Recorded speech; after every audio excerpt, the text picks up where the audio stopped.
Hello everybody. We're back with the letter. Um, I want to either finish this up in today's video or one more video, at least this chapter, chapter 1. And then I will buy chapter 2 and chapter 3. And see right here in the shop, I can get those at some point here. So, yep. For now though, let's load game. Yes, please. Okay, got it. The two of them disappear behind the parlor's door. Their departure brings with it a stillness to keep me company, neither welcoming nor comforting. Alone, like this, it's impossible not to think of what really happened. I wish the memory isn't as elusive as it normally is. Then again, Rose already said she didn't receive any calls from me. Was it just paranoia? A temporary lapse after hearing all those tales about this place? Probably. I want to think of it as such. Better to think of it as such so I can work in peace. Except a small part of my mind begs to differ. And if I'm going to be completely honest with myself, I want nothing more than to leave this place as soon as possible. I don't know what's in this house and I don't want to know. The keys Rose just handed me dig into my palm. Its jagged edges creating shallow ridges on my skin from how hard I'm clutching it. It's a reminder of what I still need to do and why I've taken this job in the first place. Hugging my blazer closer to my body, I exit the house to get what Rose has asked of me. Just a few more hours, Isabella. Sell the house, get the money.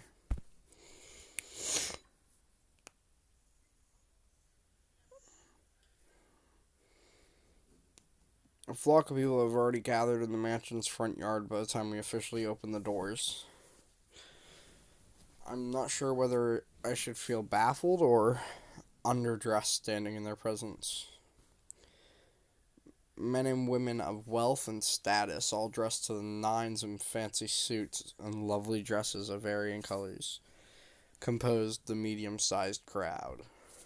Their necks, arms, and fingers are adorned with silver and gold glinting in the afternoon sun.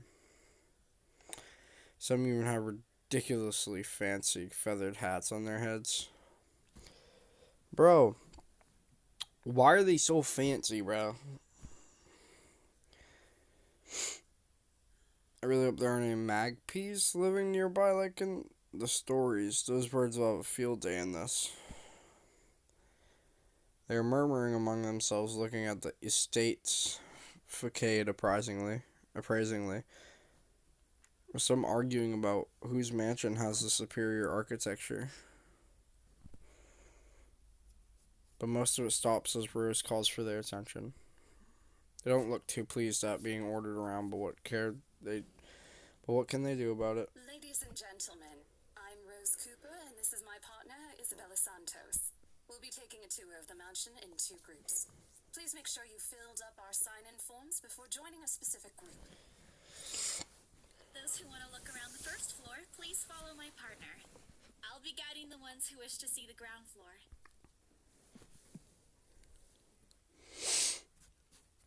Hearing this, a few wandered to me. They are mostly old ladies who seem daunted at the idea of climbing all those stairs. Miss McCullough also joins our group. But what really catches my eye is the elegantly dressed pair she approaches. It's so nice to finally meet you. When Chief Inspector Lee mentioned that a famous interior designer is in town, I knew I had to get you. Your confidence in my skills is very flattering, ma'am. I'm sure you won't disappoint, Marianne. So, crazy idea.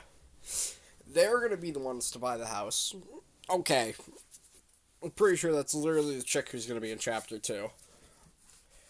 And we're gonna see how crazy things go after we sell this house, after Isabella sells the house. And I don't think this will be the end of Isabella either, because I think we're gonna get a little bit of Ash's story too. Unless Isabella dies by the end of this chapter. Oh, you know each other? Not at all, ma'am. You mentioned something about a Marianne on our way here, darling? Oh, yes, I think I did. They must be the client she was talking about. I might have seen their faces somewhere before. Some magazine or the television, I can't quite remember. But then again, most of our guests have likely ended up on the news one way or another. I won't be surprised if these two already have. For people who are popular, though, they aren't dressed as loudly as the others. And in their simplicity, the couple stands out. The woman in particular is stunning enough to turn the heads of most people in my group, especially the men with wandering eyes. The guy standing beside her doesn't seem to mind, though.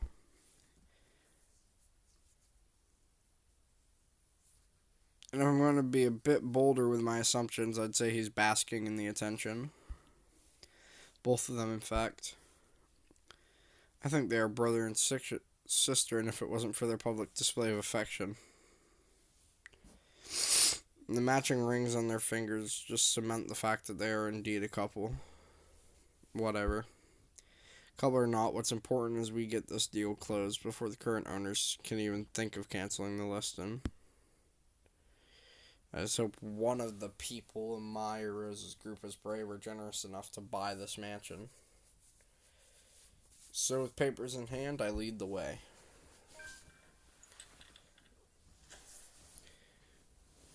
When they aren't whispering among themselves or going ooh and ah over one thing or another, they ask questions. From how the restoration process went to the history of the place, I answer them all. More than happy to talk about the art pieces and architecture mostly. However, I'm careful not to mention anything about the urban legend. And I'll get material for sales talk, even if the entire population of Luxembourg knows about it. Some of the furnishings here are actually the 17th century originals, all of which have undergone a painstaking restoration process just to return its original beauty. Even the glass thing. Colorful ones. Oh, I don't know, but you get the idea, I hope. Especially that one, ma'am. It is said to be a gift commissioned by the fiancé of Lady Charlotte Ermengarde. The mansion's current owners have specifically requested that the restoration crew take great care in handling it. Honestly, that's a dub, bro. It's a priceless work of art and the most distinctive feature of the mansion. Yeah, in my opinion, the most distinctive feature of the mansion is the fact that it's haunted. And the fact that literally up there in the window might as well be her and her boo. By the time I've stopped talking, her attention is already elsewhere. Isn't this place wonderful, darling? I don't know. Isn't it a bit too small? We might have to break a wall down to have more room. Well, I think it is just right. Don't you think so, Marianne? It is splendid, ma'am. Nice. But isn't it a little too early to make plans when no deal has been signed yet? Never mind that. It isn't going to be a problem. We've got a wonderful legal team to handle everything. Start taking notes, though. I think I've got a few things I want changed before we move in. The rest of their conversation gets lost in the chatter of our companions. I don't want to make any assumptions yet, but their sheer interest is enough to give me some semblance of hope. Oh, please, please, please let these guys be the one. Eventually, our group reaches the kitchen. Okay. The open hearth at the end of the room in particular looks amazing, like the ones I've only seen in fairy tale books. And mad props to the cleaning crew. Seriously. After overhearing hundreds of their complaints about the soot and tar staining the bricks, and how much of a pain in the arse cleaning this will be, they still managed to pull this off. Or make it look presentable, at The least. highlight of the room, however, is what's underneath this hatch here. Oh, don't say anything yet. An underground wine cellar.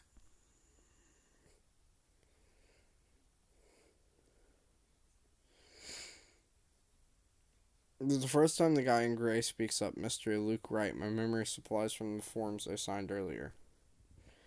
His son attentive catches me off guard. Since the start of the tour, only his wife has shown any form of genuine interest in the place. At times, something lights up in his eyes as the mention of the Undercroft. So interesting about a basement. I really don't understand rich people sometimes. Right now, he just gives me the impression of a child who has seen what he absolutely wants for Christmas. I always find it cute whenever I see children act that way, my younger siblings especially. On a grown man? It's almost funny. Yes, sir. It could house around 7,000 to 11,000 bottles of wine. Truly. The room. How was it built? The bricks that were used to build the cellar have been carefully picked for the purpose of maintaining and preserving a constant temperature and humidity in the room. It's a good place to keep your private collection in if you have one, sir. It keeps the corks in good condition. Oh, love. Didn't you say before that you wanted to make your own personal vineyard? Perhaps you could start one here. You know we're going to need space for that, darling. And this isn't big enough? If it's space you're worried about, sir, the Ermengarde mansion sits on a 46-acre lot. There's plenty of room for it. We were told that the original owners had a horse stable built here before, too. There's a contemplative expression on Mr. Wright's face, but he doesn't say anything further. His wife, however, seems really pleased that he has started to show interest, if only a little. I smile to myself. I may not completely understand how these people's minds work, but I sure as hell know how to spot a buyer with sincere interest. Score. I can't wait to tell Rose. The rest of the tour goes by without a hitch. After more than a half an hour, we're able to cover almost every room on the ground floor and are heading to the parlor. Funny, the first time BRC had us survey the property, I kept complaining to Rose how big it is. Now I can't even bring myself to care, no matter how much my feet hurt. Maybe this is just my excitement over a possible sale. When we reach the parlor, however, an odd feeling washes over me. It starts off with small goosebumps on my skin, a feeling of being watched intently. Whispers in my ear and shadows dancing lurking in the corner of my vision. Dark silhouettes are gone when I turn to look. A chill settles down my spine, making me feel sick, and I start to break out in a cold sweat. I can't do this.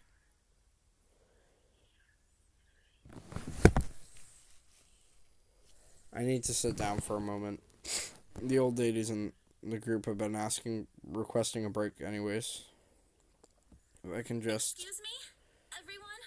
We will be taking a 15-minute rest here before we visit the first floor. In the meantime, please help yourselves to the refreshments and snacks we prepared. If anyone has any questions, feel free to approach me. I'd be happy to help you. I let them sit while I retreat to a quiet corner to recover. It's not what you think. Don't think about it. It's not what you think. I probably just caught Becca's cold. Don't think about it. I'm left alone for a good while, the same words spilling out my lips in a silent prayer, until a hand taps my shoulder. Hello, you there? Yes, ma'am? Oh, look at you. Having to show a group around a mansion this big must be exhausting. Not a problem, ma'am. I'm just doing my job.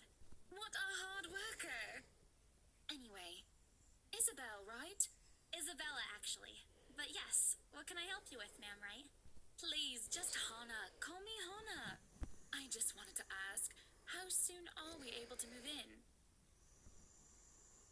My brain completely stops. The sick feeling plaguing me is suddenly gone, replaced by utter bewilderment.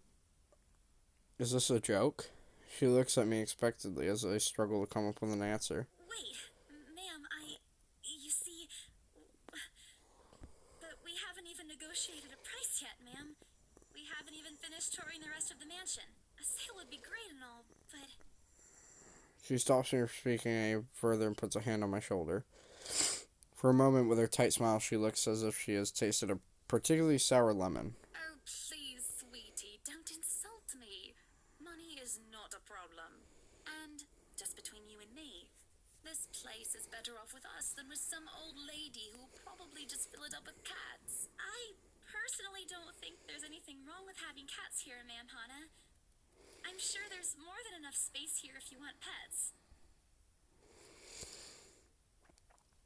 Perhaps I'm still not feeling well, but really, what's wrong with cats?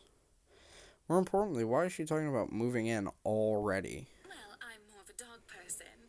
But you see, this is going to be a gift to my darling. It's going to be our anniversary soon. And it would be so wonderful if you can secure its purchase for us. Why, I can even offer something extra if you help us out with the paperwork. We actually have a process for this, ma'am. I don't really think that would be necessary or appropriate. And just what are you two lovely ladies talking about here? Leaving me and our lovely interior designer to talk here by ourselves. What would the people think, darling? Oh, it's just small talk, love. I was asking if she could help me with the paperwork. I try not to wince when her nails dig into my shoulder. Can't help but send an imploring look at Miss McCullough, who only gives me an apologetic smile and a shrug. Yeah, I can give you a fact sheet and a form to fill out. She wastes no time taking in the papers from my hand and shuffles through the bunch. Ma'am, Rose is going to be so angry at me for letting her do that. Wonderful. And Marianne, I'd really love to talk to you about those changes. You took some notes earlier, yes? I did, Mom. But I really hope that this time... Excellent. Hopefully you can help us out too, Isabel.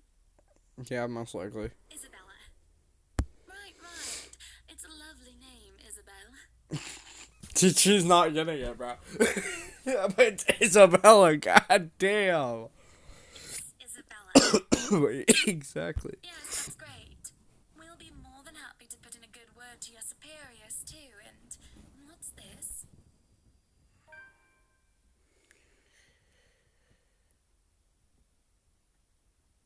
That's, an interesting work of art.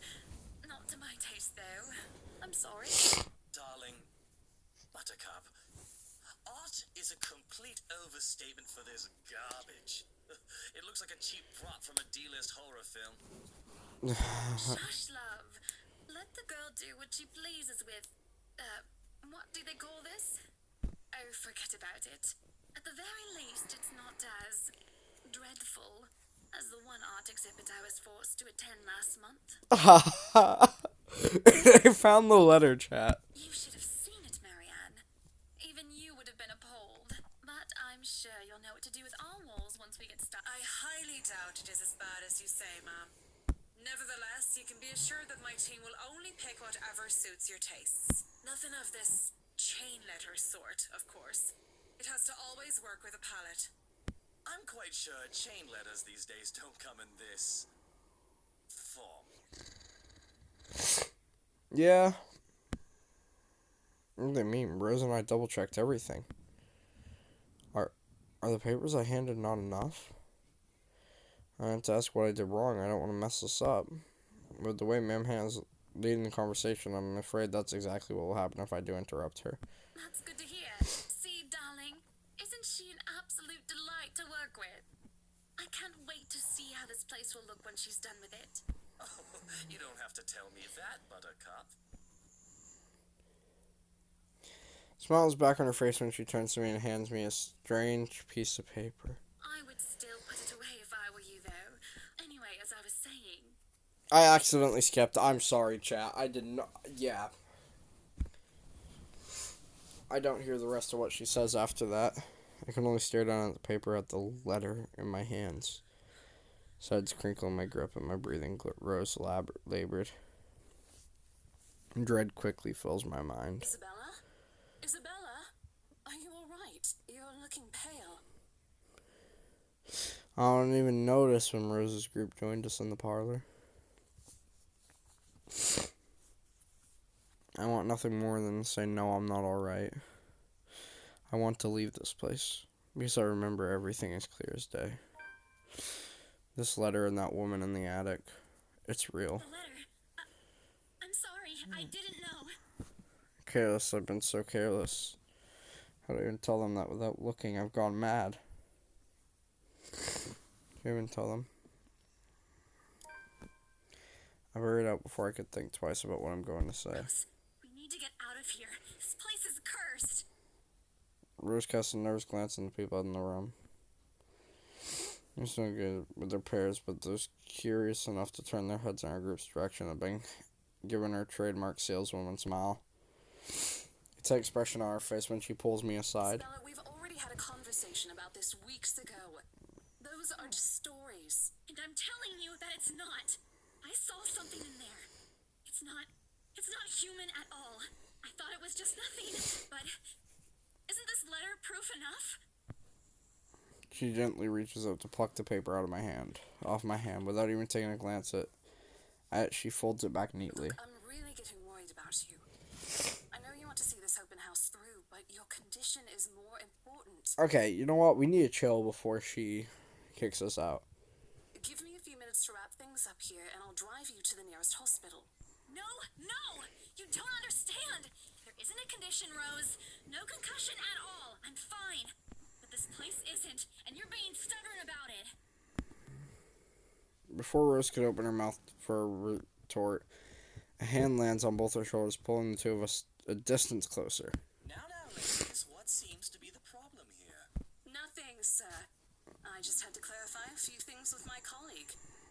Well, it certainly seems intense. A smile fits the two of you better, in my opinion. Sir, stop flirting with us. Especially darling little Lily here. He gives my shoulder a gentle squeeze while an inscrutable smile spreads across his face. It's Isabella, sir. Of course. But my point still stands. And with two beautiful ladies here, I'm sure. And I'm sure little Lily here would certainly appreciate it if you remove your pretty hands from her, darling. Oh, goddamn. The pressure on my shoulder lifts as soon as those words leave his wife's lips, while a scowl on her face is like a splash of cold water on me.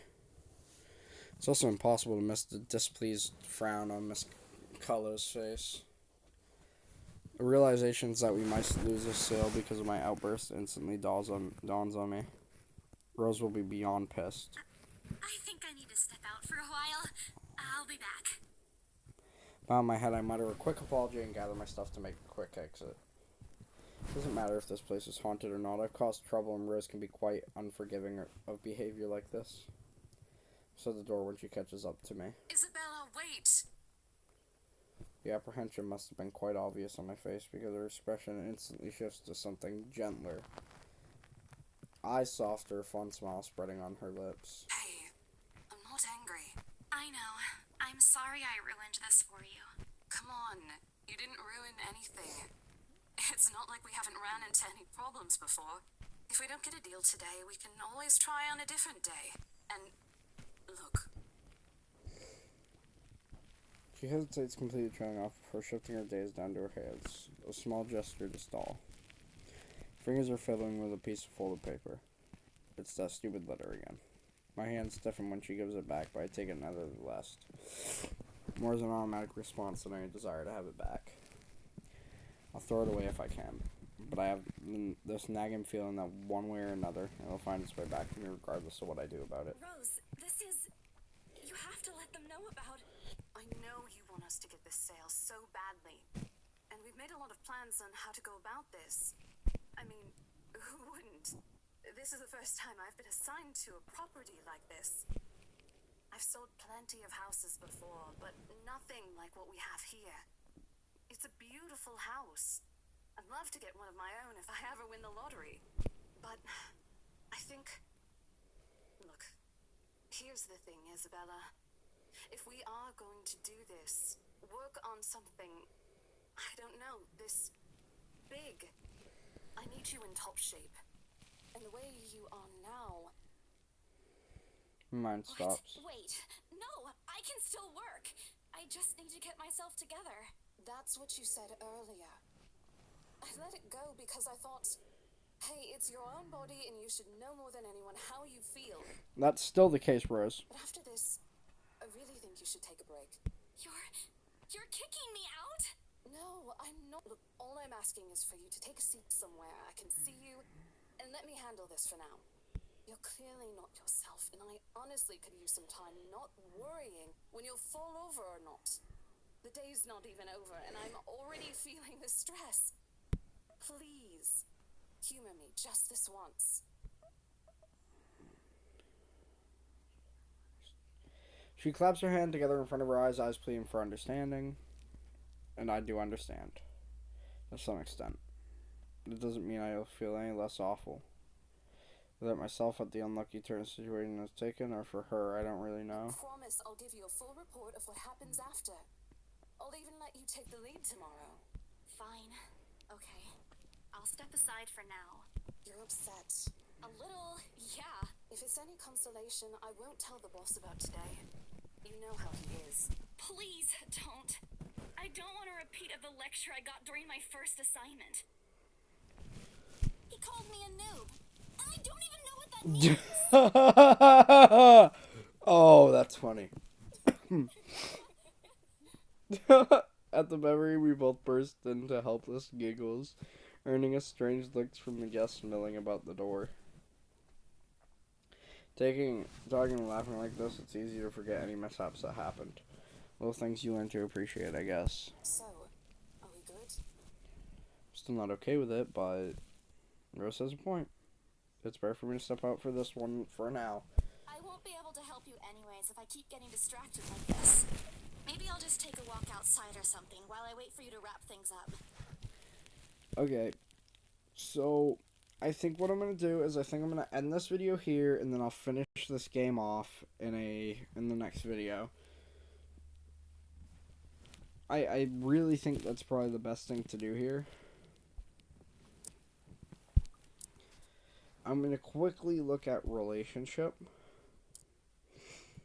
So, my relationship.